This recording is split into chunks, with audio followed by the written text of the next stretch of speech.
welcome to another football podcast with myself, Christian Jack, and Stephen Caldwell. It is episode 10.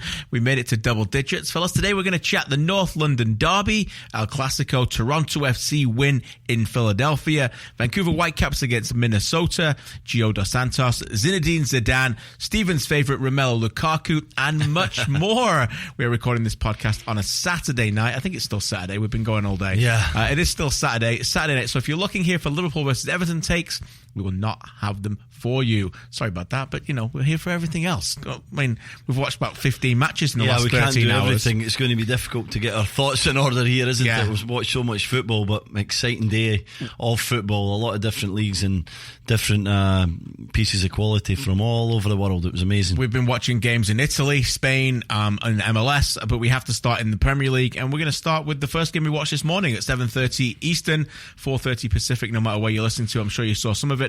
We'll start with the North London Derby at Wembley. Ended up Tottenham 1, Arsenal 1. First draw for Spurs in 32 matches. Their run for Portsmouth's record from 1928, which stood at 38 draws, games without a draw. Their run is over. And in the end, they had Pierre-Emerick Aubameyang to thank for that, because in the end it was a rubbish penalty, although probably just deserved at that point. Yeah, just deserved, because it shouldn't have been given the penalty kick. Davinson Sanchez, we thought at first he was very clumsy. It was silly that he was even that close to Aubameyang as he made the run, and we felt there was some contact with the feet, but there wasn't. It was the wrong decision from Anthony Taylor, who had a very difficult afternoon in England, morning here, with some strange of his day decisions. For refs all over the world, it was weird. It was a difficult game to ref, but he got big decisions wrong, and that was the biggest. And he just thought Arsenal were going to come away with the 3 points, and it would have been a disastrous result for Spurs. They're not in great form right now, and with Chelsea, Arsenal, Manchester United breathing down their necks, then it really would have made third and fourth place up for grabs, and Spurs would have been on that slide. You never like to see that in the Premier League, because it's very difficult to get victories once your confidence goes. And at the moment, I do feel like, even although things look very rosy in the Champions League, there's not a great feeling in that football club just now. They're not playing their best form at probably the worst time of the season to be lacking consistency. Yeah, it would have been 1 point between the two teams, wouldn't it, if it ended up for an Arsenal victory. But in the end, that's been stretched, and with Tottenham still to go to Manchester City and Liverpool, it's far from rudimentary that they're going to make the Champions League top four, and it looks like they will. But we talked a lot about Spurs lately. I do want to talk about Arsenal, and I thought their approach to the game was really, really impressive. A lot to like about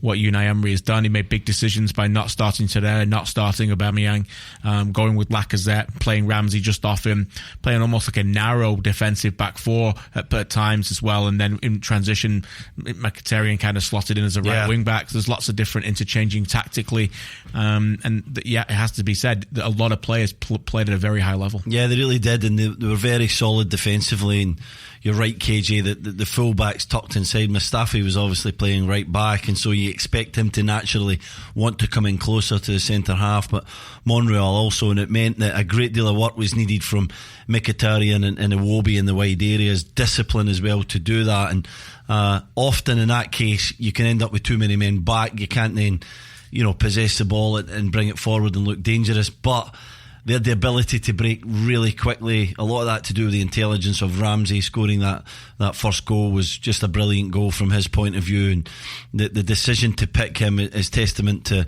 the character that he is, the professionalism that he has. He's obviously going to play for Juventus in the summer, but in such a big game, to still trust Aaron Ramsey ahead of Mesut Ozil and even some hybrid form of shape with Aubameyang in there and different players, just tells you the respect that Unai Emery has for him, and the professionalism and trust that the club still has in Ramsey. I thought was incredible, and it was a brilliant goal.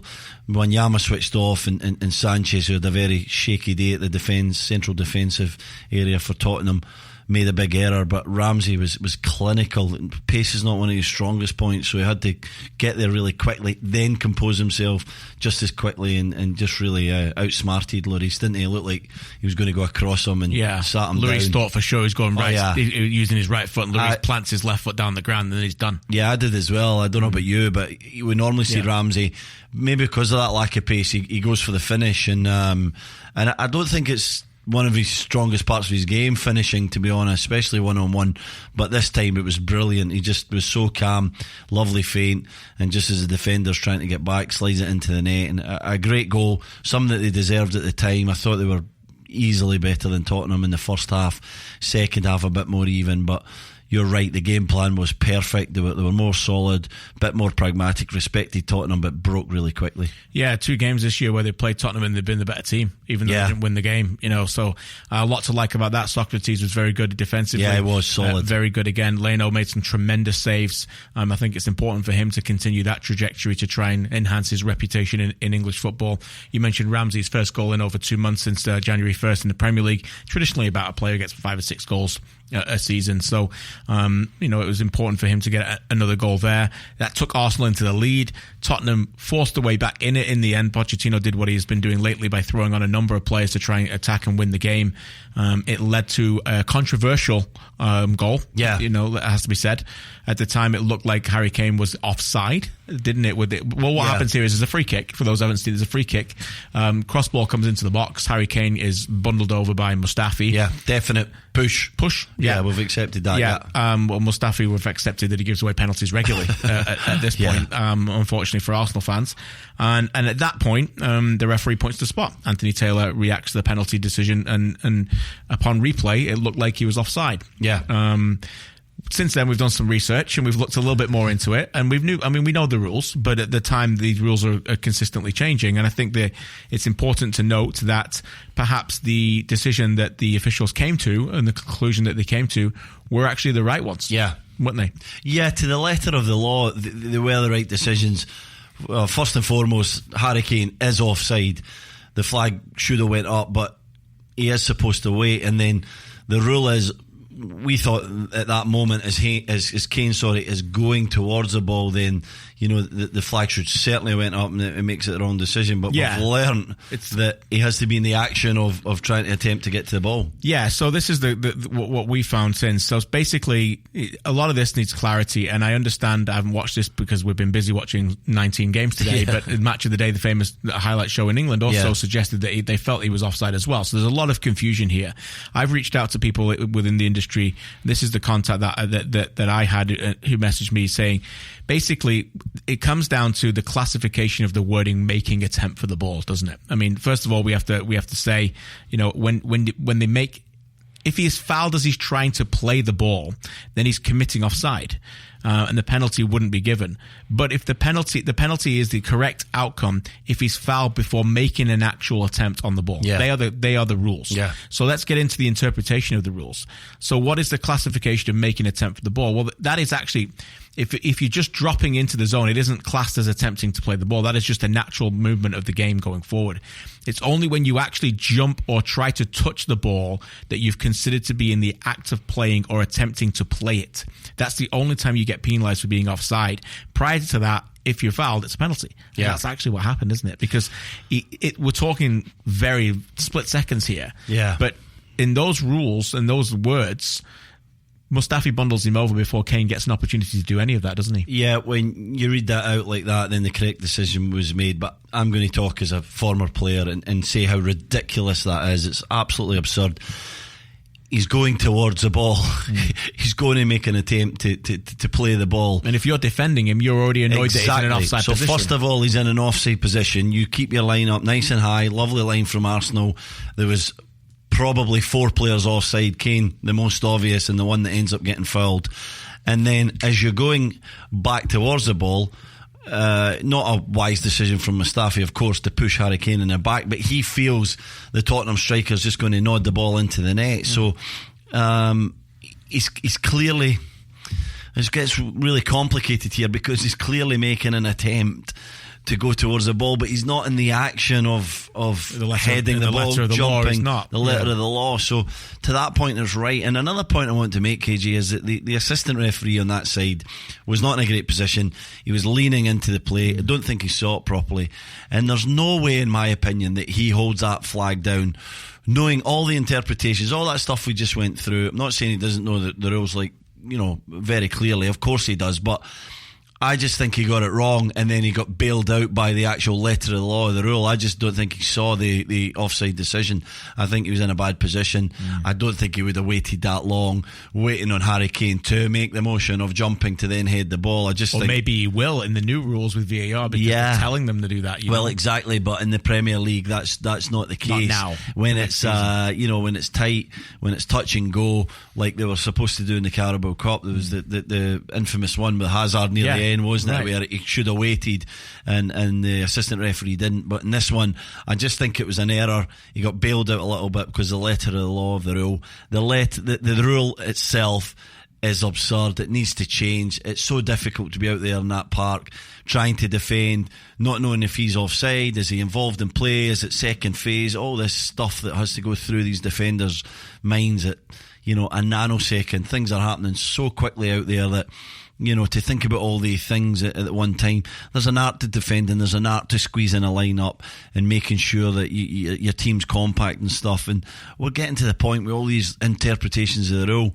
It's almost like, why would you even play offside? You maybe even be better just dropping off. We see some of the South American teams, they defend on their 6-yard line. They're very deep, and then we see some forward progression European teams that are extremely high up. But with this rule and with the way that it can be perceived, it can become really complicated. Yeah, it can. And that rule, as you said about changing, was only modified in 2017 to interpret the rules that we just laid out brand new. I'd love, sorry to interrupt, I'd love for us to go through England, KG, and ask the players, because I know it happened when I was playing. Obviously I'm not playing anymore, but we never knew about it. We're pretty clued up on most of the rules, but I'll bet you more than half the players don't really know that.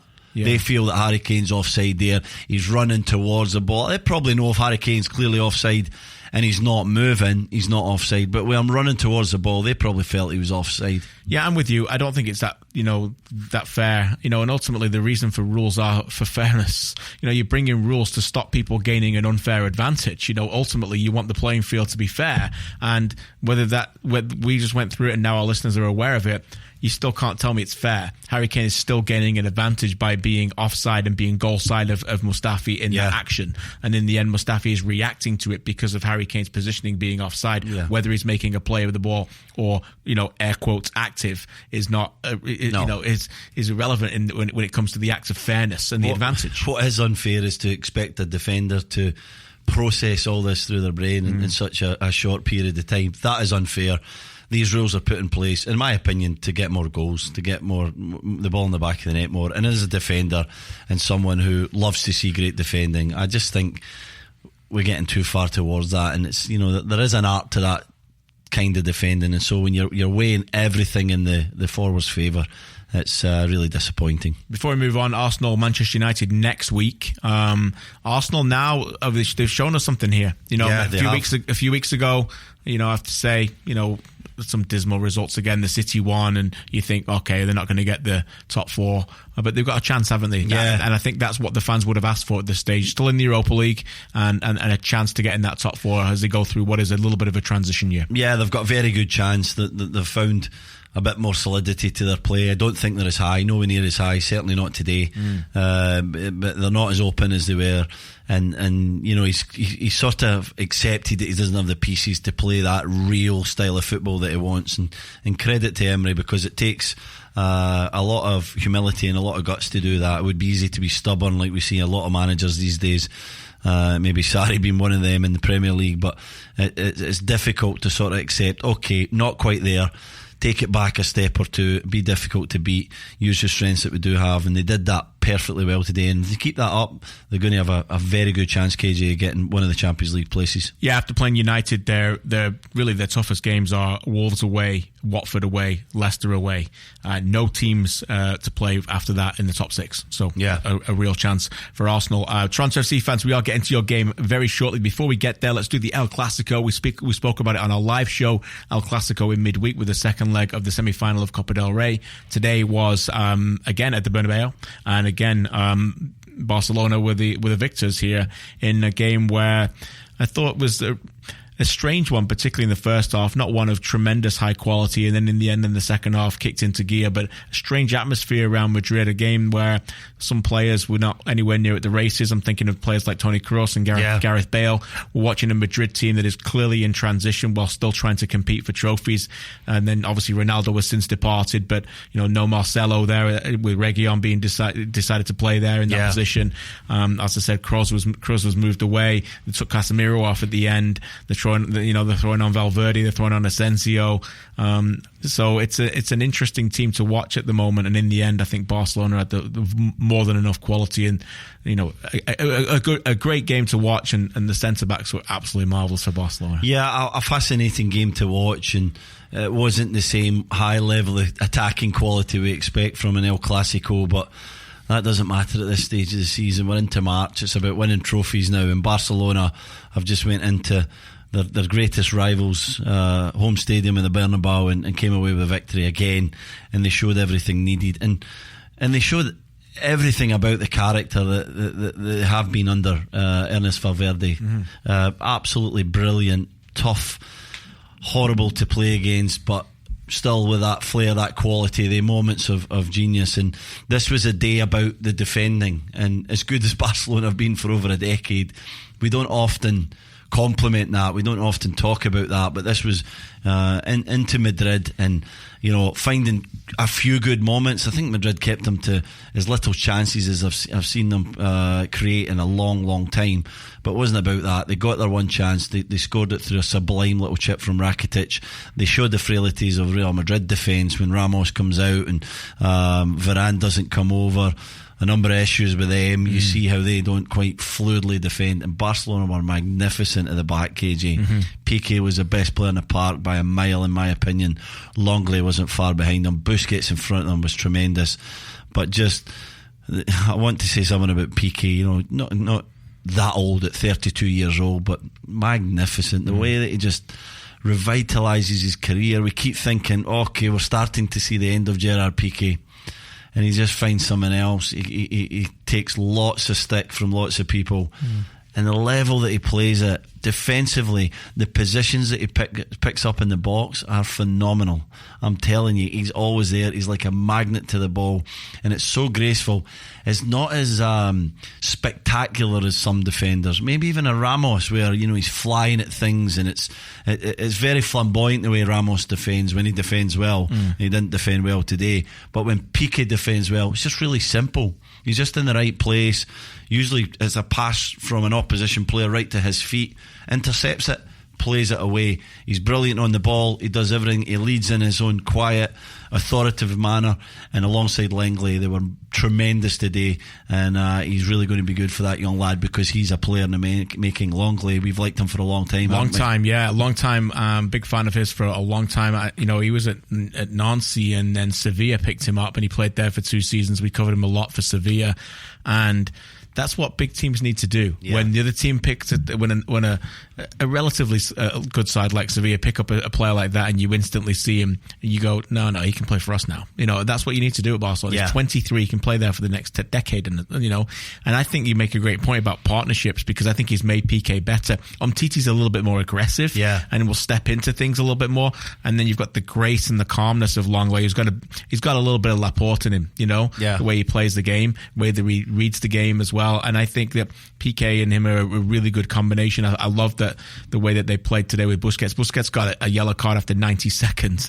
It didn't affect him playing at all. That's a tightrope, isn't it? In the end, he was removed, with a minute left after another tremendous performance. You know what I like about Piqué and Longley first is that they wait on things, and I think that's a great point you've just made there. Umtiti and Ramos, and we'll get to TFC in a minute with Simon on a different level, but they're very aggressive. They step into things, and it can really catch you out at times, because it leaves space for people to run into. And I know playing with guys in the past that used to step out, I hated it, because then you're double guessing. You may have to go over and cover, but you have your own man, so you're choosing the lesser of two evils at that moment. And so when you have two guys that are on the same wavelength, and especially today, they just waited on everything coming to them.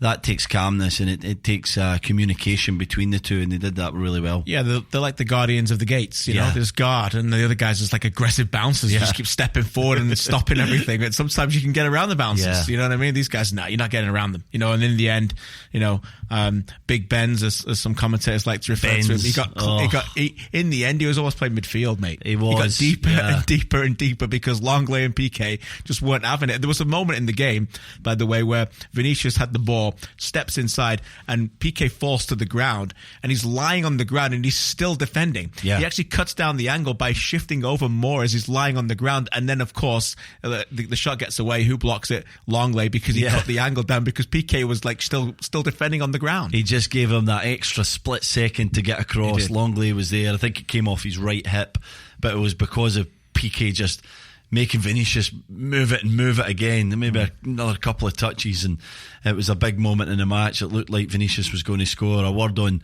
that front three: Benzema tried his best to get in the game, couldn't. Vinicius was easily the best attacker, and there was another guy on the right hand side who we were complimentary a few podcasts ago, in the Welsh international, Gareth Bale, who was non-existent.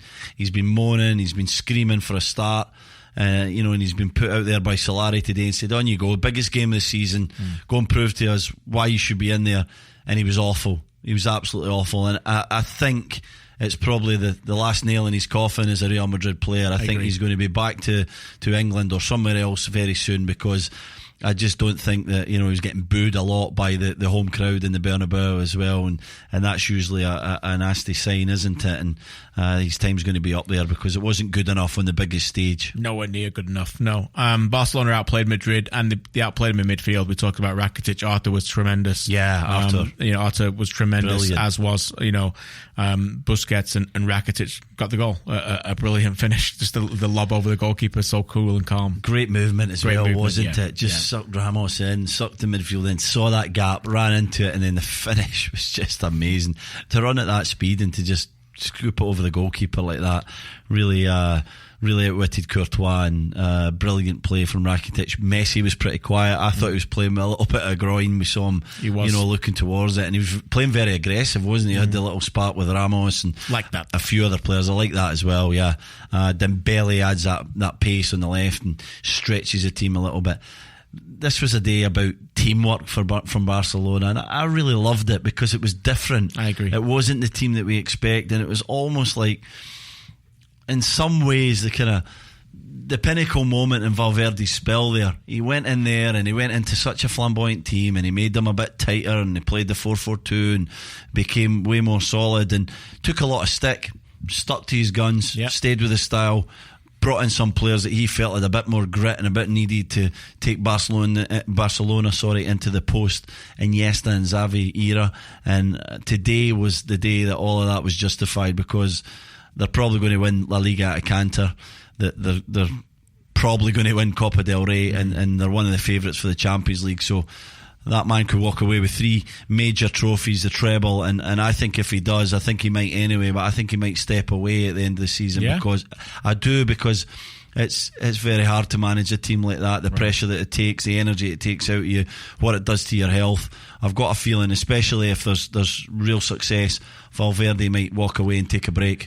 Much work for Real Madrid to do. We might be getting a little bit more into Real Madrid later in the show, so we'll move on from one number 4 midfielder in Ivan Rakitic, who scored goals, to another number 4 midfielder in Michael Bradley, who scored 2 goals for the first time in almost 10 years. March 14th, 2009, the last time Michael Bradley got a brace in a game, and he did it today against Philadelphia Union in an enormous occasion where we heard, heading into the Toronto FC season, everything that you want to hear out of a team, where they talked about their cohesiveness, how they talked about the energy of the group, how they talked about being there and battling hard and showing what they needed to do, and moving aside the ones who weren't buying in, and the culture that they needed to bring. And in the end today, I thought it was more about that than the actual quality on the field, and in the end, that was what won them the game. Yeah, well, we heard a lot of words coming in, and you know, we wanted them to prove it, and prove it they did. And that's what sport's all about. That's what the highest levels of football's all about, you know, stepping up and answering the critics wrong and just telling you this is why we're here. And we saw a team completely committed to what their game plan was today. It was horrible. It wasn't pretty all the time. They were the better side because of that spirit. and the three at the back worked after a difficult start for Laurent Simon, where Pico got some space, especially down that left-hand side. Do you think they reacted to it? Did they drop a bit deeper? Yeah, they did. Yeah. Someone got a word to Simon, or he worked it out himself, but I think it was a word on to say drop off a bit. He was way too aggressive in his pressing, something that was seen from him before, but I think he felt, okay, I can almost do what I want as a defender here because I've got Drew Moore behind you. But Pico is quick and he was moving and he was taking up great positions that it was impossible for Drew Moore to get over. There was a few that he flashed across, one that I can remember where Mavinga made a brilliant tackle, he came across. Mavinga was pretty solid today. Drew Moore marshalled that back three, but a better shape to them. I did like how De Leon was flitting between a kind of high midfield role and a striker role to support Jordan Hamilton. And Delgado was pretty solid in the middle of the park, even though he sort of moved from that base a little bit more. But when he was in the base, the captain Michael Bradley took that upon himself to move forward. And I've thought this for years. I played in Michael Bradley's debut for Toronto FC in Seattle, and he was absolutely outstanding. It was a season opener. What was it? 2014, yeah. And he was all over the park. He was everywhere. He went, he pressed, he broke things up, he played it simple, he got in the box, and it was the first time I'd ever played with him, and I thought, what a player he is. And then I felt he went away from that a lot of times in his TFC careers, some different success through that. At times he'd play in the defensive area and he'd be absolutely brilliant defensively, set up the attacks. The tempo of TFC has been dictated by this man for a number of years. But I personally still like him when he gets around the park, KJ. I think that's been his biggest strength in his career, and so I like it when he has license to roam around, break things up, take up positions that are maybe a little bit higher, because he can do the kind of things that he did today, drift into the box at the right time, into the back of the net for the first one, and then the second one a wee bit more fortuitous, but stepped into the box at the right moment, and an emphatic finish, and a great performance by the captain, a great performance by his team all round. Yeah, first goal for 85 competitive games as well. To pick up on your point, I think that those who want Michael Bradley to be a little bit higher like the way that he strikes the ball. Yeah. We've seen goals like that before in his past. I grew up watching him when he was younger, and I remember being at the under 20 World Cup in Canada in 2007, being at the game against Uruguay when he scored in that game, and he had that about him. I think he scored maybe 15 or 16 goals one season when he was in Germany as well. So he had that as a player, and got away from that and got a little bit deeper. And in the end, maybe he was told that's where the team wanted him to play. But I do think that if they're going to be playing this formation going forward, that I always felt that somebody a little bit more defensive responsibilities can take the pressure off him a little bit more. That could be Marky Delgado. I'm not convinced yet. Yeah. But it seems like there's already been a bit more of an idea spoken about making Delgado more of a deeper player this year, and that might be a good thing, because if that allows Bradley to get forward a little bit more, then I thought that's certainly something we saw today, where when you play that back three far too often in the past, for me, it almost became a back four, because Michael Bradley was so close to that back three as well that it became too easy for the opposition. And what I also liked about him today sometimes was that he actually stepped into Medunjanin when he had the ball, and he wasn't scared to press high. And often when you play in this shape, Stephen, and you had De Leon on wide right, you had Osorio wide left, he was very high at some point, and then you've got your fullbacks as well, also in those wide areas. You've got to be able to suffocate the teams in central areas, even when they're playing with possession, to take them away from the game. Because if you've got Bradley and Delgado sitting deep as well as your back three, then they've got a lot of room to invite them, and you might be able to stop the ball in between the lines.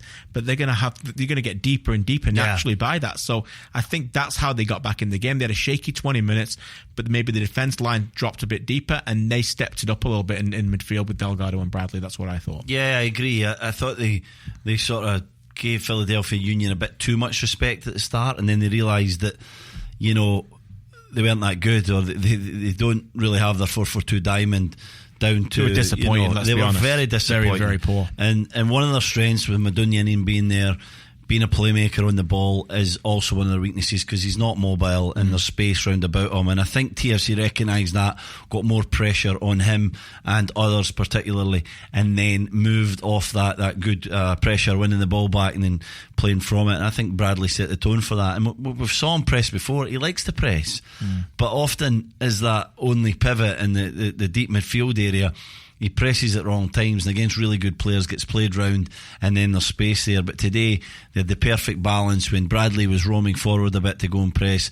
Delgado had the intelligence to come round. I'm with you. I'm not certain he's the best player for that, but I do think that Greg Vanney, or I know Greg Vanney likes him a lot as a player, and I do think he wants to try and make him into that player, encourage him to play there, because more creativity is needed going forward. So the only way that Delgado plays regularly in a really good TFC, in my opinion, is if he learns how to play that role better, and I think he can do that. He had a decent game again today, outstanding on Tuesday, and he frees up Michael Bradley a little bit. So if I'm Greg Vanney, I'm encouraging Bradley, do more of that. I want to see you up the field a bit more, roam around a bit.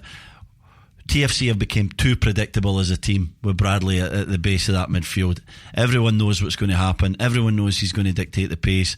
A man just gets on him, slows that down, makes it difficult for him to get in the ball as free as he would like, and then plays off him. And we've saw teams destroy TFC like that in recent times, and so they need to evolve, KJ, and change a little. Evolving is the word.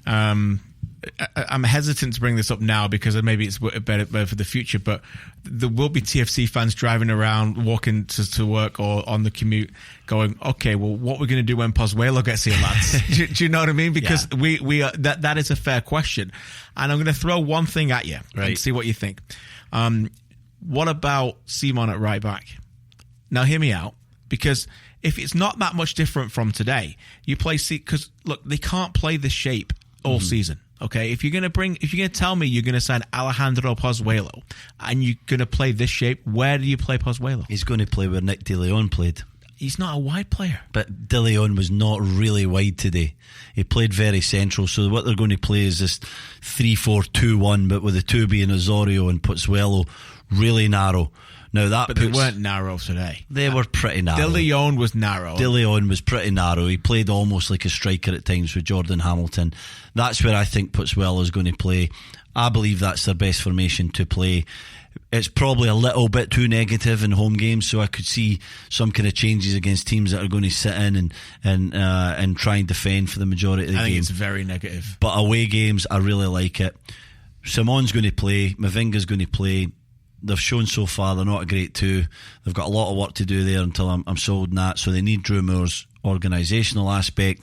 The three has to go in.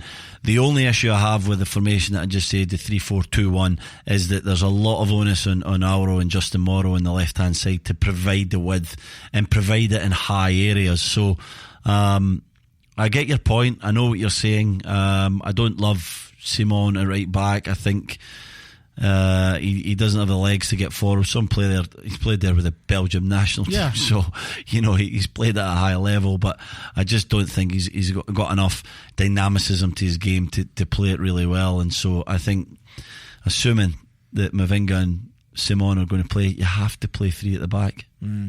Interesting stuff. We're already at three at the back when you're signing a DP player that, I'm sorry, I don't see fits into that shape. Okay. I hear your point. But for me, Alejandro Pozuelo is breathtaking in a 4-3-3 as the attack-minded midfielder of that three, and that's the profile of the player you're trying to find. And suddenly now they're already trying to fit him into a 3-4-2-1, and I'm not sure. And the other thing I don't like about it is I don't think that shape suits Osorio either. And I think that it can become very lopsided, and you don't get the best out of Osorio. You're asking him to do something he's not the best at, which is stay out wide and provide width. Well, and I know Morrow's can provide that width as well. But the ironic thing today was, KJ, that Osorio was going wider than De Leon. You would think it would be the opposite, wouldn't you? It's obviously been told, though. Yeah, obviously. Yeah, there was moments where Nick De Leon looked like a centre forward. He really did. He was. I thought he had a good game. I do think he had a good game as well. But I just think that it was all about defending well today, wasn't it? And I think Greg Vanney was really worried about going into Philadelphia and being hurt defensively, and so TFC were set up with that in mind. And they did a great job of breaking off that defensive shape. And in possession, I thought they were more vertical with passes than they have been in a while, certainly last season in MLS, and that really helped them today. That's the tactical side. Before we get to Shawnee for the headlines, final point on the mental side. they showed today for me a team very much of proud individuals that felt like they had a lot to prove. Yeah. And I thought that Philadelphia poked the bear. Did you? Yeah, they wound them up, didn't they? Yeah, and I think TFC respond well to that. Yeah, they loved it. I think they like that. I think they like that bit of fight about them, and I think they felt like no one's picking us to get. I say nobody. Yeah, we think they should make the playoffs. Of course. Some people in the United States MLS predictions didn't give them the credit that they felt they deserved. Already going in there with a bit of a message to show, and then suddenly Philadelphia think they can kick the you know what out of them, and it didn't work. No, it didn't work. I think that suited TFC. It did. It gave them that little bit of extra impetus to just, grind it out, and that was an important thing to recognise today, that there was a lot of grind to that performance. It wasn't all pretty. It was about being difficult to beat and showing that resilience that you can hold on to a lead, and I thought they did that really well, and it will give them great confidence because they're still very fragile. They need confidence. They need to try and build up that mentality towards what it was a few years ago when they were just steamrolling everybody else. So I think this was a big day for Greg Vanney and his troops. And next game is, I believe, the Friday night 17th, is it? The Sunday night. Sunday night. New England. Sunday night, the 17th against New England, and I believe we're going to do a show after that game, maybe from BMO Field, Sean. So over to you for headlines. Thanks, KJ. We're going to start off, because there were so many games this weekend, that we're going to start with a couple games. We just finished watching the Vancouver Whitecaps as they fell to Minnesota in their home opener. This was our first look at Mark Dos Santos' squad. What did you guys think? I thought they looked like a team who've not played together before, competitively. And look, started well. Let's talk of positives. Godoy, I thought, played well. He got the goal after 6 minutes from a very good free kick by Reina. And in the end, Mark Dos Santos used the word rushed in his halftime interview. I thought that they were rushed in possession, and they could have put them away, really. I thought that Minnesota were disjointed, certainly for the first 30 minutes. They didn't really get quite any quality of passes together, and they didn't get enough quality in the game. But in the end, I thought the midfield started to take over. Arise, who started very well, and he's an elegant player, two-footed, can clearly dictate the way they want to play. I thought in the end they put a lot of pressure on him, and in the end it led to 2 mistakes. Not necessarily by him, but certainly in the third one. Darwin Quintero, the best player in the match, really targeted Arise, and he couldn't play out in possession. And in the end, people like Bangura just drifted out the game. Yeah, he did drift out the game. He had a promising first half, Bangura, but he lost a lot of energy and was running down alleys really in the second half, dead ends where there was nowhere to go. And I thought Minnesota did a brilliant job of making the Whitecaps predictable in the second half. And what I mean by that, you hit the nail on the head, KJ, into Arise, and then the pressure from Quintero. Obviously for the third goal, but in a number of other occasions where they just squeezed in on the ball. They really closed in on that shape. They knew the game plan of Vancouver Whitecaps was to play short, sharp passes, try and move the ball up the field like that. And I thought it was very predictable at times. And Minnesota took great confidence from the half-time. Adrian Heath must have said some interesting stuff, because they came out with a different mentality, different mindset. They gave themselves a bit of a shake. They woke up and they were a better team in the second half. And so there's teething problems. We knew there would be.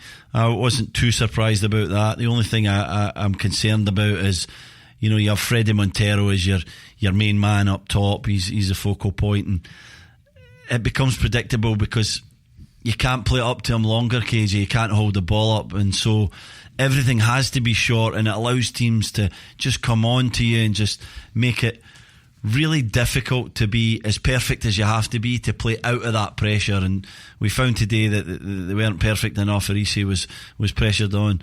Mbom Hwang was a little bit drifting in and out. Touch disappointed in him, to be honest. I'm not rating him after the first game. Of course, he's going to take time, but I expected a little bit more creatively. Daniil Henry, brilliant. Godoy, excellent defensively, and ironically the 2 centre halves scored the goals. And Nerwinski had great moments. Obviously big error for the penalty kick, where it's these kind of mistakes that you have to stop. If you want to be up near the top of your conference, you got to be so precise with your moments. And it was a game where Vancouver Whitecaps showed that they've got a lot of work to do before they're going to be competing with the best in their division. Yeah, and I mean, Wang, I thought, had some good moments. He's got great technique, good vision. Yeah. Sometimes came a little bit too deep, and I think that was to try and help that aforementioned and struggling with the passing, particularly from deep positions, because it was clear that Felipe couldn't get on the ball, and Arise, they were just stopping him at source. So I think Wang tried to come in and receive the ball a little bit to help them out, but the problem with that was that then the front three were invisible. They didn't really have anybody to connect with them. Bangura, as I said, drifted out of the game. For me, depending on if they're going to sign anybody, but what Darwin Quintero is for Minnesota, you need Jordi Reyna to be that for the Whitecaps. I'm not sure he is that, and they've never really spent the money on a player like that. But welcome to MLS, by the way, in 2019. Because everybody's nearly got everybody's that, getting one of them. Yeah. Do you know what I mean? Yeah. We can talk about Gaetan now going to Chicago. Big signing. You know what I mean? Big signing. Quintero was a quality. It was by far and away the best player on the pitch, and it wasn't close. You get what you pay for. Do you know what I mean? We talk about Pity Martinez. You talk about Luciano Acosta and Higuain. You get playmakers. We talked about the one that TFC want to get next. Yeah, Pozuelo. That you've got to get somebody like that to open up the game, and maybe the Whitecaps do have that in Reyna if he can continue going forward and on a trajectory. But as of right now, it has to be said, his time at the Whitecaps hasn't been what they would have hoped. Yeah, and I don't love him playing in that position that he played today. I don't think it's his strength to be that high. So you make great points there, because everyone that you spoke about is that traditional number 10 who finds a little pocket just in behind the midfield where Quintero played today. Exactly where he played. Higuain plays there, Kaku plays there, Gaetan will probably play there. That is the key. That's where you want your main man to be, centrally picking up the ball, transition into his feet, and then good things happen.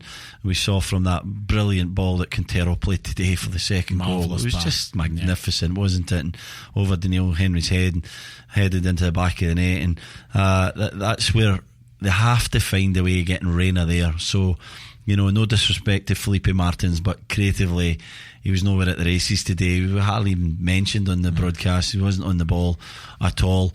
And so I think maybe Reyna has to try and play in that midfield role and getting into good spaces rather than in that wide area, because I don't think that's his best position. 4 goals in the last 2 matches for Lukaku at Manchester United. I know we've been pretty down on him in the last couple of weeks. I have. But do we see a way that he stays at the club? Stevie, you want to handle Big Rom? Stays at the club. The only reason he stays at the club is if they don't get anywhere near their valuation of him, and it's not going to be what they paid. He's having a great time. He scored 4 goals in 2 games. 4 goals in 2 games. If we're sitting here in a few weeks, Sean, and we're talking about 13 goals in 11 games or something like that, then maybe I'll entertain it a little bit. But I still see deficiencies in his game. He needs confidence. This will help, but I don't think he's a man to lead Manchester United forward in that central area. I think he'll prohibit Rashford's progress as well, and so I think he's doing a job just now, and a very admirable job, and the guy scores goals, so he's got the Belgian record. He's scored goals everywhere he's been. He'll go somewhere else and he'll be a good player for that team. I just don't think he's a Manchester United number 9. I don't think he's a United number 9 either, but as the Cure once sung, he's going nowhere right now for me. I'm sorry, I just don't know where else who's going to buy him. They spent £75 million on him. What are you going to do? Well, that's what I said. You're stuck with him unless you decide your number's 55 or whatever it is, and someone pays it, and then I think he's gone. But to be fair, he was tremendous today against Southampton. Wins the game. 2 great finishes. 2 great finishes, and he delivered when they needed him to deliver. Every credit. He stepped up, and I actually think his link-up play was good as well. But as I said on the broadcast, the third goal comes out of the fact that the defenders didn't think he's going to do it. Yeah. Yoshida and Bednarek just give him a split second longer than they thought, and yet, but here he goes back to goal, turns around, just fires it with his right foot, and it goes in. So, as things are happening right now for United, 32 points I think out of 36 for Ole Gunnar Solskjaer in the Premier League. Yeah. So, every credit. Manchester City picked up another 3 points today. KJ, you covered the match for TSN today. Anything catch your eye? Well, apart from Marta Buric being a horrendous goalkeeper, I could have good and the bad. I could have got down quicker on the goal by Mahrez at the near post. Just a dreadful error by the goalkeeper. I felt for Eddie Howe, but I believe, and I didn't check this, but I believe I heard that City had 82% possession. I showed a lot of clips at halftime. Yeah. Bournemouth just played a 5-4-1, and 1 being generous because King was basically the midfielder and the 5 and the 4 were defenders, the deeper and deeper and deeper, and the City couldn't really break them down. Key injuries: De Bruyne off, Stones off, Laporte's already injured, Fernandinho's already injured. That's something that I think will be even bigger than the game. In the end, it was just City just had to get out of there with 3 points. We're taping this Saturday before Liverpool play, but that gets them a point ahead of Liverpool with 1 game to play, with 1 game in hand. But City need to win games like this. But going forward, going for a quadruple, I know what they're thinking, and Guardiola even said it this week before the game. They need players, and they're going to sign them. Yeah, they're going to sign them in the summer. They're not going to rest in their laurels. Whatever happens this season, they're going to bring in some new recruits, and I think that they need it. And I don't know what you thought, KG, but I was disappointed in Eddie Howe in the tactics from Bournemouth. I expect them to have a little bit more of a go. I don't expect them to come out and open up and try and play City, but they really just went back and defended as an 11 or as a 10, with King just floating around up there. Damage control, I think. Yeah, but they've conceded 41 goals in the last 18 games. I get that, but they've been a lot better at home than they have been away. I thought there was a chance for them. Usually Eddie Howe's very, very astute tactically. He has a plan. Even at Etihad in previous years, I've been very complimentary doing the games against City v Bournemouth at Etihad. He's had a plan. His line's been higher than a lot of teams, but today it was just dropped right off. Go back and defend. I was keeping an eye on it. I was on the Manchester United game, but that's what I saw from Bournemouth, and so that disappointed me. And for City, it was just about finding a moment, picking the passes. They had the one in the first half from David Silva. He should have did better, and then obviously Mahrez gets the goal in near side of Boric where he should have saved it. And you're right, it's all about A, the 3 points, the most important thing, but B, the negative, the injuries. The games are going to come thick and fast. De Bruyne has got a slight hamstring, who knows what it is, but what I do know is he's not been firing all season, so when he comes back from this, he's going to be tentative. And they need a Kevin De Bruyne at the top of his game if they're going to win the Champions League. You would think they need a player of his quality to drive them forward, and they've been missing him all season. And I think thinking that a team can go for a quadruple is a tall ask at the best of times, but when you start to pick up the injuries and it's coming to 2 or 3 your best players, your better players, then in the end you just come a little bit unstuck, and I feel that's going to happen to City, especially in the Champions League. Yeah, I think defensively they've got a lot more settled since losing at Newcastle, but I do think that going forward they are not quite firing. I know that the 120 minutes at Wembley was a bit of a result because of how they played, but getting fatigued, and then 1-0 against West Ham penalty, 1-0 against Bournemouth goalkeeping mistake. So keep an eye on that. But David Silva not quite at his best over the last month either. But Bernardo Silva's been tremendous, and so's Aguero. Nick Rimando announces retirement at the end of the 2019 season. Are you guys fans of victory laps, or is it all just silly? I'm all in. I'm surprised Stephen Colwell didn't do a victory lap. Did you do a victory lap at all? No, because it's silly. You don't like it? No. Why? Because you retire when you retire, and you just call it that day, and you say thank you, and you move on. You don't announce it before a season unless you're Kobe Bryant or somebody like that, And no disrespect to Nick Rimando, he's been a terrific goalkeeper, but just play out your last season, be the great professional you've been. But he's RSL's Kobe Bryant. Yeah, but come on. Just play the games. I don't like that, and there's going to be this big thing made by MLS, and let's salute Nick Rimando and just overhype the whole thing. They will, but that's not his fault, though. I'm with you. It is his fault if he announces it, because if he just waits till the end of the season, and hopefully for him he's lifting MLS Cup, and he announces it right on the field, then I'm okay with that. Isn't that what Jimmy Nielsen did? Didn't he just retire with an MLS Cup in the, yeah. I think he did. Yeah. Anyway, I don't mind it, but I guess I'm seeing it a little bit from the fan point of view. They'll enjoy watching him and all that, but look, if he comes to BMO Field this year and they're handing him a bunch of prizes and all that stuff, like, I'm a big baseball fan, and like Chipper Jones, I know Chipper Jones is a Hall of Famer and he's a bit of a different class than Nick Rimando, but bear me out here. I'm an Atlanta Braves fan, a big fan, and like Chipper would get all these presents everywhere he would go, like Jeter with the Yankees. Like, he went to like Florida and they handed him like a surfboard and all this stuff. Like, I doesn't need presents. There's Derek Jeter. Like, he's got enough presents. Like, he's got enough things. Yeah, he can buy every one of these things. He can buy whatever he wants, mate. Earlier in the week, Claudio Ranieri was sacked after 3 months on the job. He had 3 wins in 17 matches. Did he get a fair run as manager, or should he have more time with the club? We didn't agree on the last one. I think we're going to agree here. Yes. That he got more than a fair run, and it was abysmal. And the sad thing about Ranieri is that he got the job on his reputation from Leicester, and that reputation's kind of been spoiled because he's gone to Fulham and been basically done what he did in the job since Chelsea, since then and prior to then. Leicester. I feel for him a little bit. The club's a shambles. The recruitment was poor. They just have no identity defensively. They just melt down in games and crumble. And this is going the way that a lot of teams go when you get 3 managers in the Premier League, which is back to the Championship and back to the drawing board fast. Yeah, it seems like that, and I think it was the wrong choice to bring in Claudio Ranieri. His greatest moment was, of course, with Leicester, and that was the right club for him. And before that, like you said, KJ, and since, it's been nowhere near good enough. And we went into Fulham, and we were very sceptical at the time. And unfortunately for Ranieri, because he's a lovely man, everybody likes Claudio Ranieri. He's a class act, the way he goes about things, and he has a deep knowledge of the game of football. But it was the wrong choice to bring him into Fulham, and we've been proven to be correct. What did he get right? Not a lot. I mean, they were open under Jukanovic.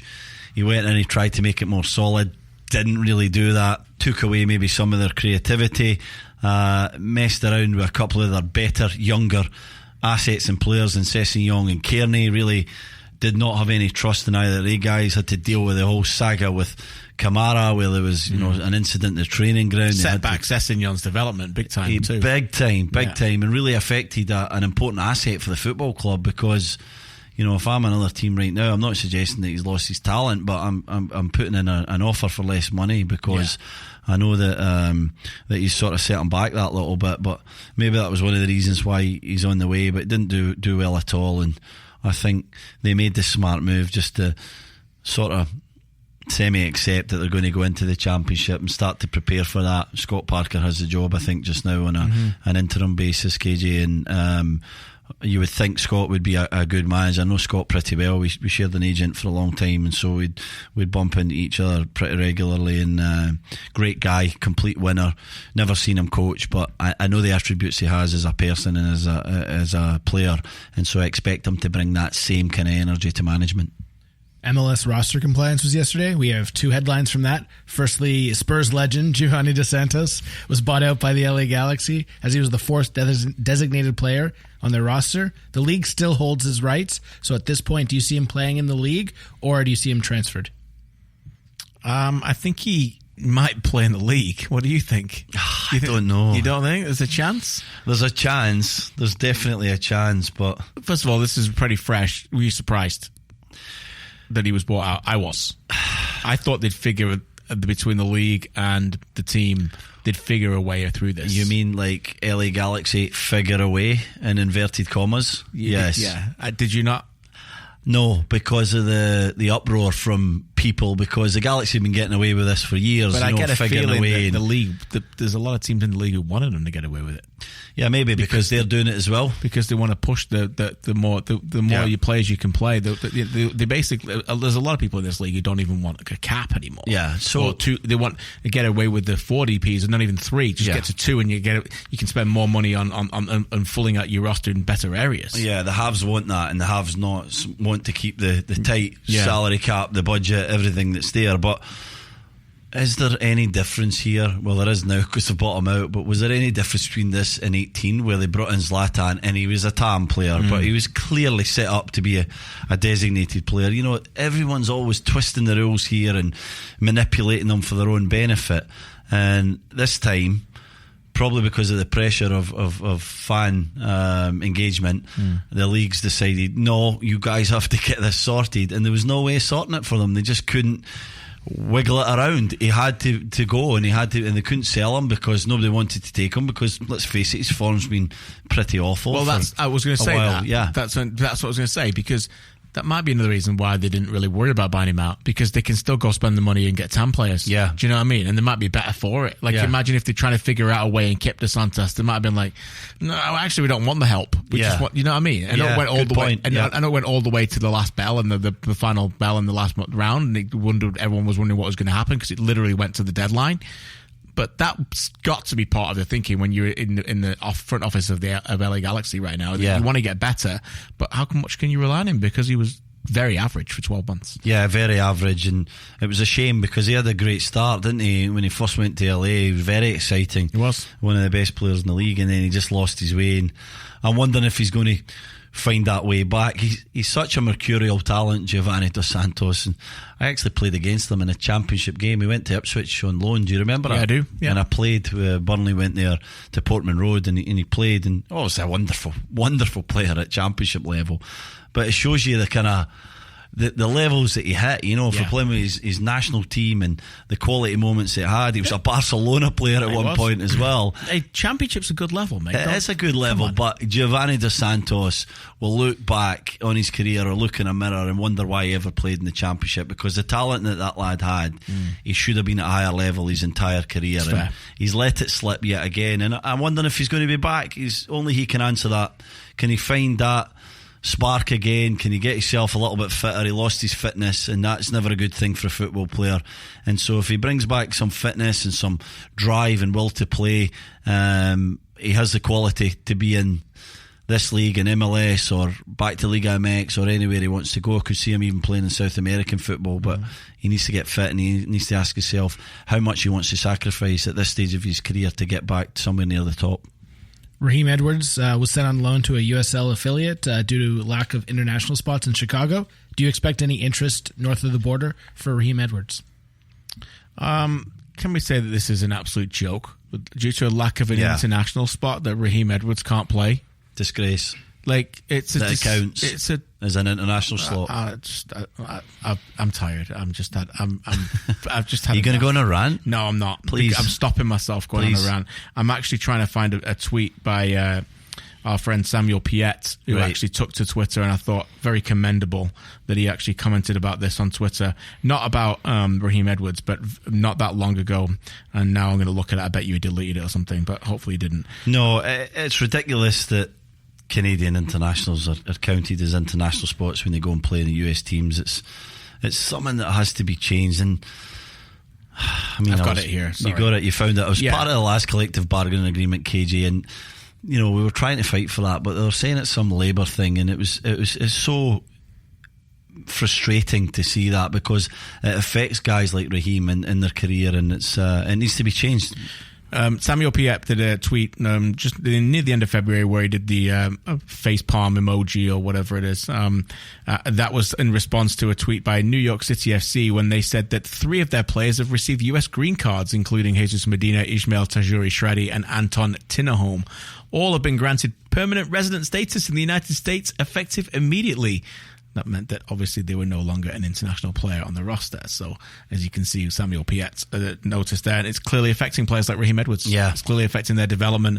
Do I see it expecting a trade north of the border? I'm not sure if they want to get rid of him at this point. It's just a way of just kind of working around the roster balance at the moment. But it's clear that he needs to get... he needs to get back to the level that he was at when some people in these parts were very disappointed to see him go at the expansion draft, and obviously after the first year at Toronto FC successful. Yeah, great year with Toronto FC and found some great form, and it was exciting to see him go to another Canadian team in Montreal Impact, and didn't work out at all, and only really Raheem and Remy Gard will know why that was, but he was moved on really quickly. Always alarming when that happens, and then you think, okay, face didn't fit. You go to Chicago Fire, and now you're going to see him kick on, and we're going to see that player that was in Toronto, and we're going to see even a progression of that. And unfortunately, again, we didn't really see it. I know Raheem really well, obviously a teammate of mine at Toronto FC when he was coming through the ranks, and I've got a lot of time for Raheem. I've got a soft spot for him. He's a great kid, and I've always found him to be very willing to listen to advice and open to trying to get better. I always thought he worked hard, but at some places it's maybe been a criticism for him.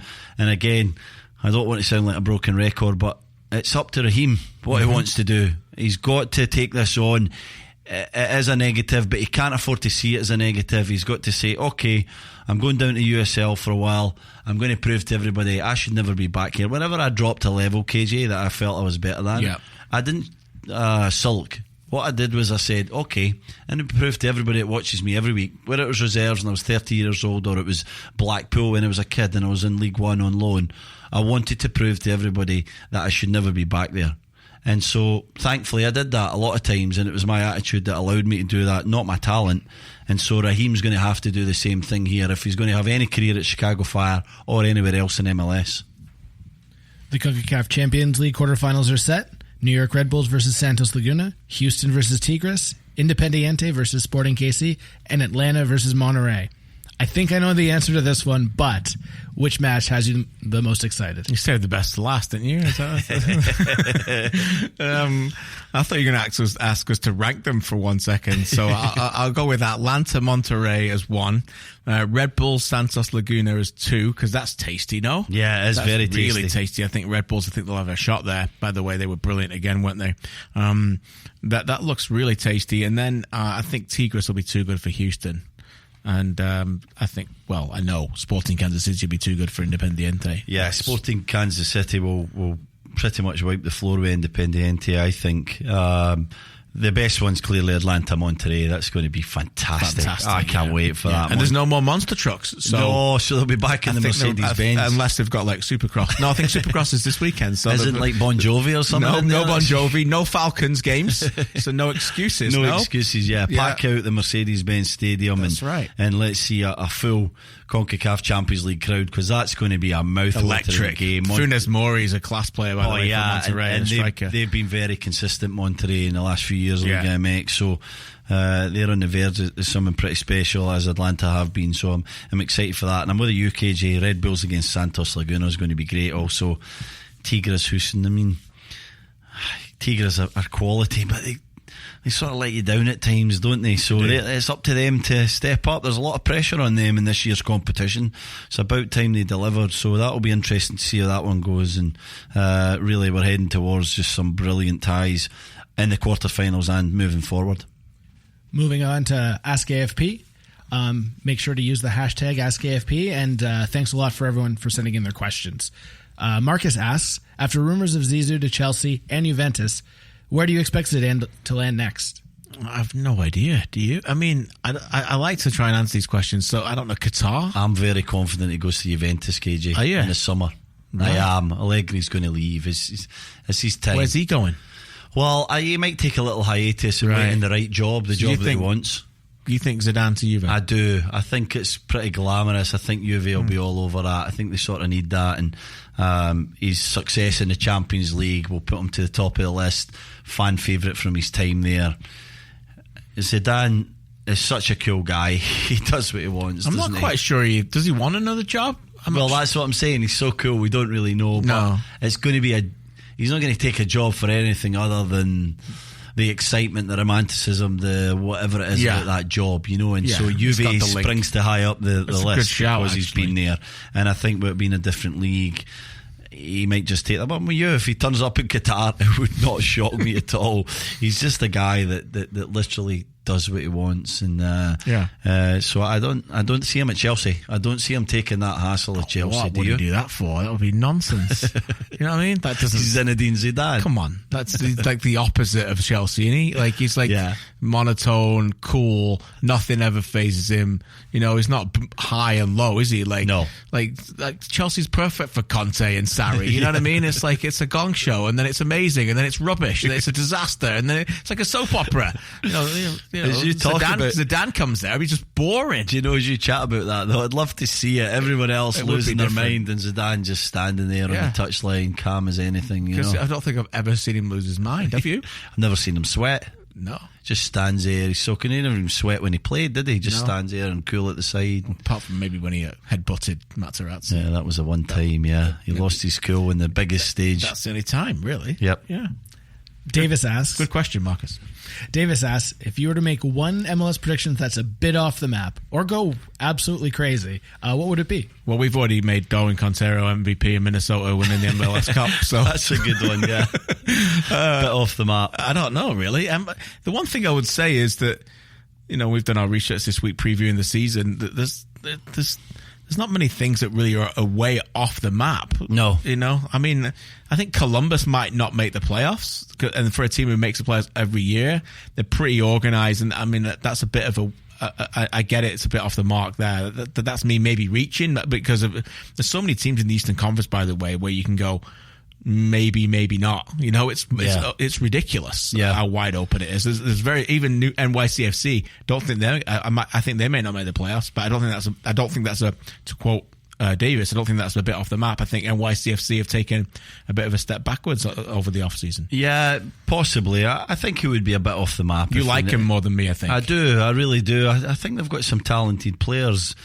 Medina and such, Tajuri Shredi. I think they've got someone. Morales is a brilliant player, and Mitritas just went there, isn't he? He was class today. A large sum of money, Romanian. So, I like things about them. We've got two fantastic young Americans as well. Sands, we were talking about him earlier. He's terrific. I think he's going to be a centre half. Parts coming in from Benfica on loan. So there's things that I like about New York City, but I don't think it'd be off the map if they missed it. Columbus is another one, KJ, with their transition and losing Greg Berhalter and bringing in a great coach in Porter, but still I wouldn't be that shocked if they didn't miss out. I'm just not sure who the goal scorers are for those teams. That's kind of why I mention it. But yeah, good point. They don't have one that stands out. Zardes, can he keep up that form? Because his history as a player doesn't say he's consistently going to score goals, but that's going to be the key there in Columbus. But I've not really got one, to be honest, because I think it's still a very open league. I do think if a team gets a style and gets a confidence about them, they can sort of win every week. So one of the lower teams of last season getting to the top two places in their conference wouldn't be that big a shock, in my opinion. Minnesota look brilliant. Minnesota will win MLS Cup. Your boy That's Darwin a bit off the map. There you go. Yeah. I take that back. Darwin Quintero would be that would be an immense night out, by the way. Oh yeah, MLS MVP award with Darwin Quintero. It'll be a week. You want to be at that party? I want to be there. Yeah. You'll last longer than me at that party, but I'd like to be there for a little bit. I mean, I won't last as long as you. Might order a cup of tea, but none of us will last as long as Darwin. No chance. I actually interviewed Darwin this off-season, and amazingly, it was in the morning. Just in for the night. Don't know if club. he went for bed yet, but that would be a great party. What a player.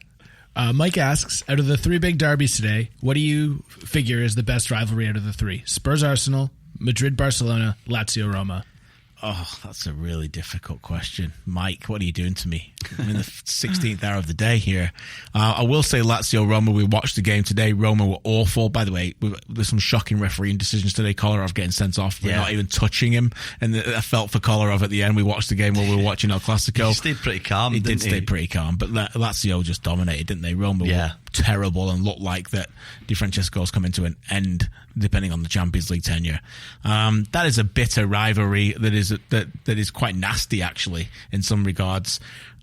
Probably Spurs Arsenal, though, as in terms of like true big derbies, in terms of everything it can offer, don't you think? I mean, Real Madrid Barca is a sexy answer, but do you really think that is it's not a derby, is it? Two different cities, it doesn't really count. Not a derby for me. No, I'm with you, KJ. It's clearly the biggest game, but it's not a derby. They're in different cities, pretty far away from each other. I'm going to say the romantic version, Lazio Roma, and it's because of the age we are and what we were watching back home, Gazzetta, Football Italia and the likes, and Gascoigne playing for Lazio, and we remember the big games and Gaza scoring that header, I remember, in the last few minutes to get the equaliser. Oh, I remember it, really. We remember it all. The show was great. They used to have that segment when they used to start off when it said, Go Lazio. Yeah. And you actually think you're saying Lazio, but they're not. Golazzo. Yeah. And it's like everybody thought in England they said, Go Lazio. Anyway, that's just, I mean, if you go on YouTube and check out Channel 4's.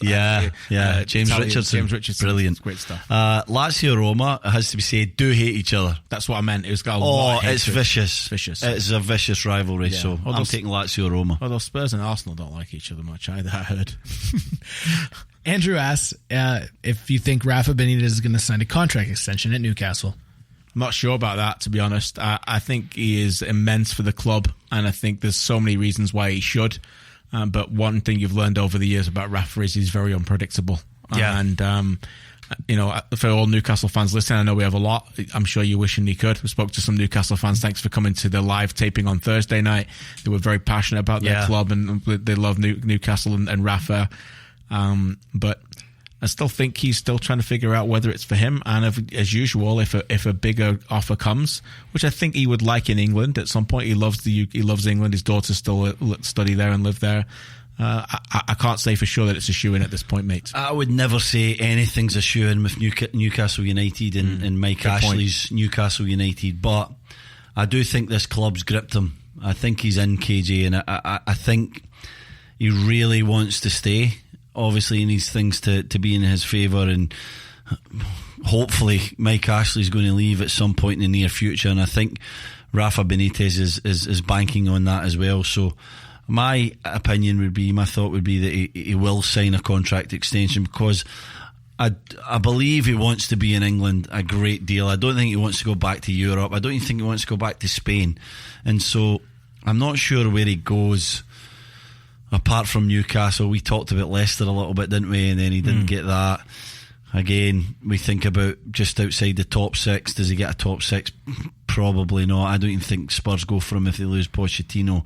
And then where does he go? He can't go to Everton. He's the Liverpool manager, or he's been the Liverpool manager. So I think he's at a club that has gripped him, that he really feels the passion of the fans.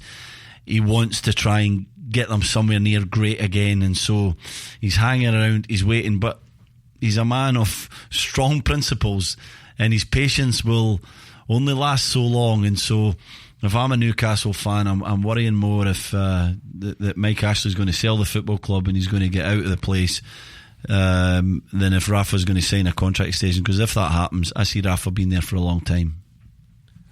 The Football G asks, who do you think Real Madrid should buy in the summer transfer window? We were talking about this a little bit today, actually, weren't we? Watching the game, we were thinking what a team they're massively in need of upheaval. Few names that I'm thinking of. But by the way, the Barcelona's got Frankie de Jong. It looks like they're going to get Matthias de Ligt, but that should be a player Real Madrid buy. Matthias de Ligt, 19 years old, going to be a superstar player for 15 years. That's how good he is. So there's one name right away.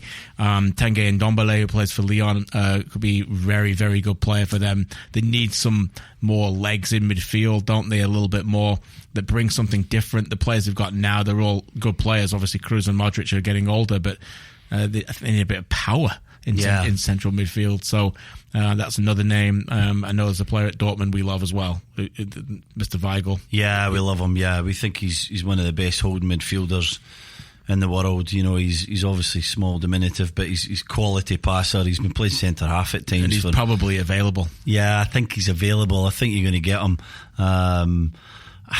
I just wonder how, when we're talking about their midfield, and we see Valverde come on today, and Ceballos has been getting chances, and Asensio we talked about a little bit, and Vasquez, and it doesn't seem like they're capable, but they keep getting opportunities. So somebody's seen something that we don't. Are they going to take their game to the next level? Is it unfair for us to really judge the young guys, or are they missing someone else? Is it the end of Ramos's time? Is it time for Sergio Ramos to not play as much or step aside? Do they go and get Koulibaly and change that whole defence? Something like that. You imagine Varane and Koulibaly at the back. All of a sudden you're thinking about a completely different team. Do they ask the full-backs to play a bit more defensive? Do they get Hazard? Is he the one, KJ? I think we've spoken about that in the past. The rumours of Neymar, and obviously Hazard's more than a rumour. Go and get Hazard, Vinicius, Hazard, Benzema, or maybe a young striker coming through when Benzema's done, and then give these young lads a chance, no? Yeah, Eriksen. Yeah, maybe Eriksen for a bit of creativity in there. There's so many names. They can go and get whoever they want. Yes. When they decide, okay, he's the guy, 100 million, 130, 150 million, they're going to go and buy him. They just need to get it right. And I believe in the youth of that midfield more than most people. I do think it's going to come good, and I think that they believe in it as well, and so they want to stick with it a little bit more. If you call Tottenham up right now and you say, here's Gareth, Bale and Isco for Harry Kane, do you think Tottenham say go on then? Possibly, especially if, like we said on the live podcast the other night, if Harry Kane's saying time for me to move on, let's do this properly so I don't It doesn't have to get messy. Imagine getting them to Gareth Bale and Isco. I don't know if they can afford them, but at some point Tottenham have got to kind of open up. Well, Bale's going to be available this summer, isn't he? And so maybe they use Bale as a make. I never would have imagined when Bale left Tottenham, I thought it would never go back. But Tottenham's a different Tottenham than when he left. Yeah. And where else is he going to go? Are United really going to buy Bale when they've got Alexis Sanchez on 500,000 trying to get him back in £500,000 a week? Yeah. Where's he going to? Chelsea? Are they going to sign him when they've just got Pulisic and they want to try to keep Hazard? Yeah. That's 2 out. Does he really fit Man City's mold of players when they've already got Sterling, Sané, and Mahrez? Yeah. Not really. But that's what I'm saying. If you know, Chelsea, for example, Hazard saying, "I'm done, I'm moving, I'm going." Do they use Bale as a sort of, not a swap, obviously with money and Bale, but something like that? Yeah. Because he's probably coming back to English football, Gareth Bale, and I think it will be to the place of whatever player that they want to pick out of that English club. Good old fashioned North American trade. I love it. Kenny asks, aside from Stephen Caldwell, who would you put on Toronto FC's Mount Rushmore? Oh my goodness, that is a really tough question. Yeah. How old are they? 13. That's a difficult one, no? Yeah, I don't know how to answer that. I mean, can I put Stephen Caldwell in there? No, I don't think Stephen Caldwell should be in there either. And I spoke about myself in the third person, and I hate that. It's ridiculous that a club of 13 years is even. It is, but we're avoiding his question, aren't we? I'm sure Kenny thinks it's ridiculous. He's just trying to put us on the spot. Trying to wind us up, isn't he, Kenny? Serious questions. You know what I mean? So what are we going to do? I mean... Well, if there's one guy that should be on the Mount Rushmore, it's Giovinco. It has to be said because of what he's did for the club and the way that he's took them forward. Well, Giovinco and Altidore are shoo-ins. Well, yeah, I'd say so. Shoo-ins, for the because best of what they've done, the biggest moments. 100%. Yeah. Don't you think? Yeah, I do. So that's 2. We've ticked off 2. But then if you put the 2, you put in Bradley there as well because of what he's achieved as a captain. I didn't say that. So you're not.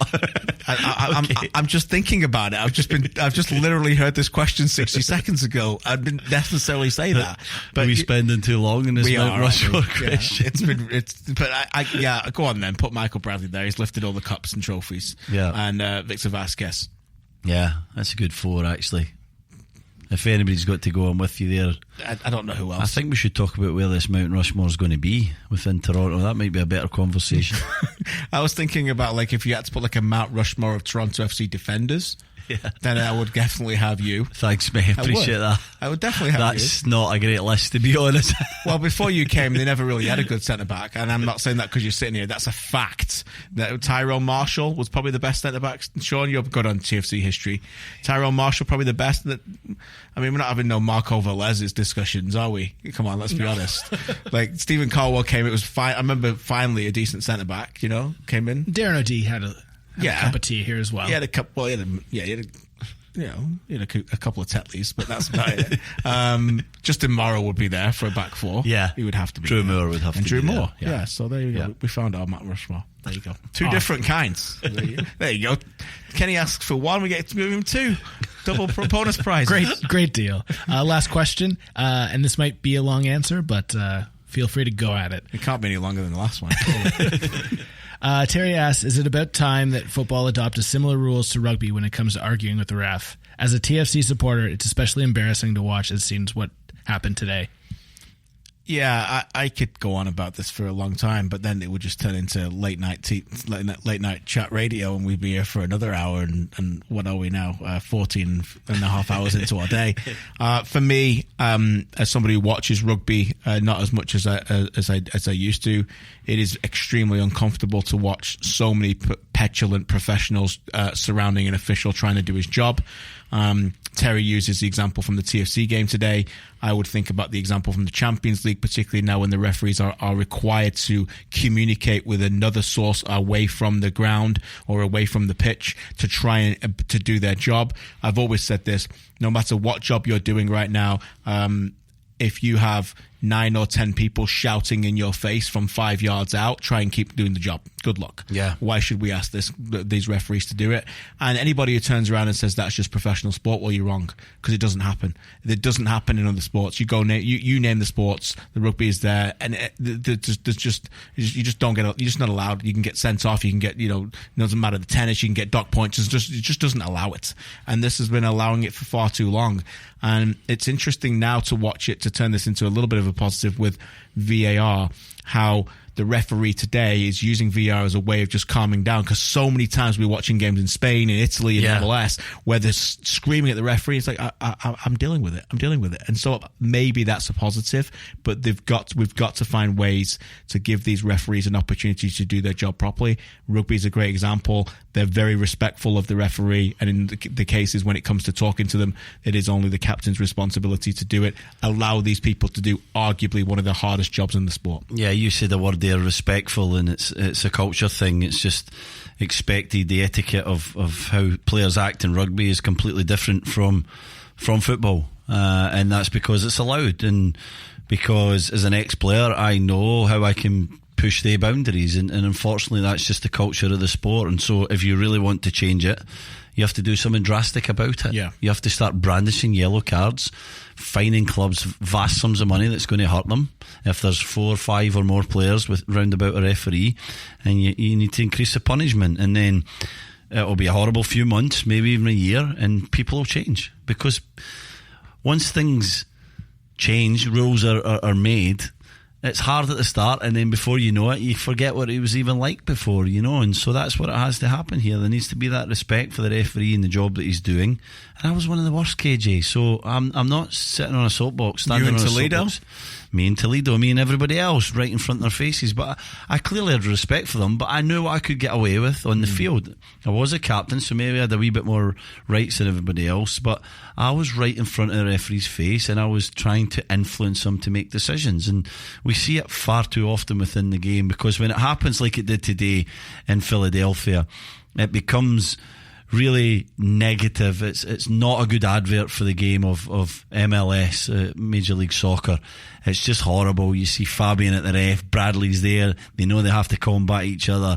They're basically telling the guy how to do his job, and then everyone else has their 50 cents worth and says the opinion. And sitting back at the side, I can understand. I was watching it today and it was getting me annoyed on the broadcast, but being a player in the middle of that, I would have been that guy. Right. I would have been right there, right in his face, trying to influence him in my own way, maybe a little bit different, but I would have been that guy. So the only way we can change it is by harsh punishments, and everybody from CONCACAF to UEFA to every single region to FIFA needs to make a concerted effort. We need to come up with strong rules, and we need to stick by them if we really want that culture out the game. Yeah, there's a fundamental lack of respect throughout the entire game, and not only towards them in their face when it comes to body language, but also to not really respecting just how good they are.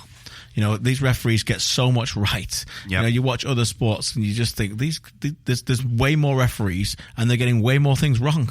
You go watch the average NBA game every night and look at how bad them officials are, by the way. Yeah. Most of these referees in our sport are absolutely magnificent. Would I admit that the referees in MLS need to be better? 100%. Can players play a big part in improving that? Absolutely they can, and they should recognise that. They need to understand that these referees are now dealing with a new system in VAR, and give them the space and the time to do it, because nobody wants to stand around waiting 3 minutes for a ridiculous decision like today where it's not a penalty and he's still waiting and holding his ear just in case. Stop.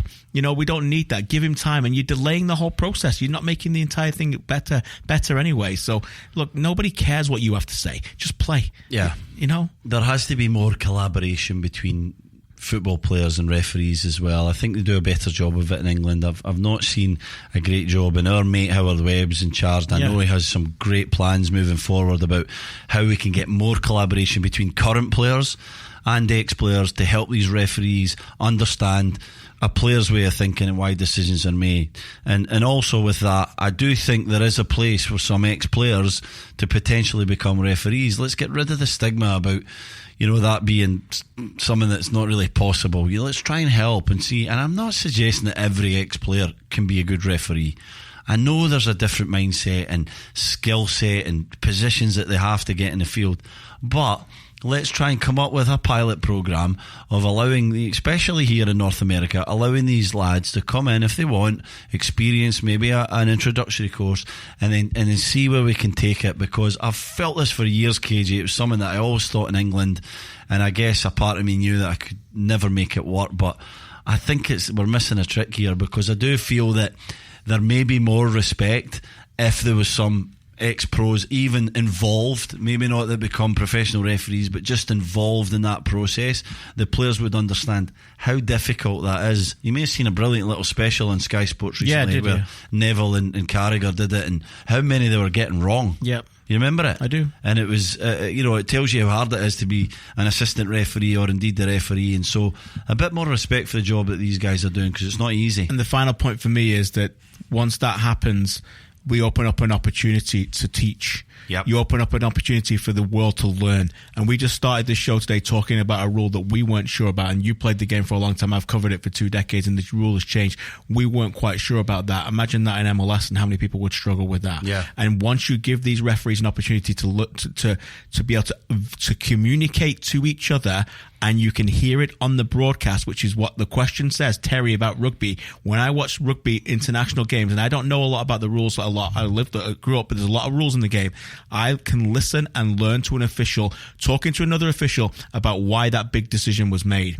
And imagine if we could do that. Imagine today in a Premier League game, it may never happen, but just imagine today in a Premier League game where the world is screaming offside, and you can hear Anthony Taylor talking to his assistant referee going, we're going to give the penalty because the action was he wasn't active yet, he hadn't made a play for the ball, and that's why it's a penalty. Done. Everybody knows. Yeah. Everybody knows. Yeah. And that's where we want to get to, because these guys are magnificent at their jobs, and when the whistle starts and the whistle ends, that shouldn't be the end of their excellence. It needs to be spread elsewhere.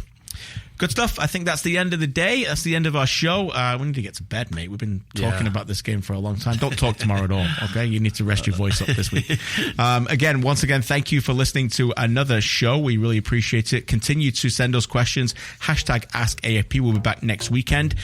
Rate and review as well for us as well. We really appreciate all the downloads. Thanks again for Super Shawnee over there in the corner. Clay, Dylan, thanks everybody. Thank you, guys. Have a good week, guys. Enjoy the games. We'll chat next week.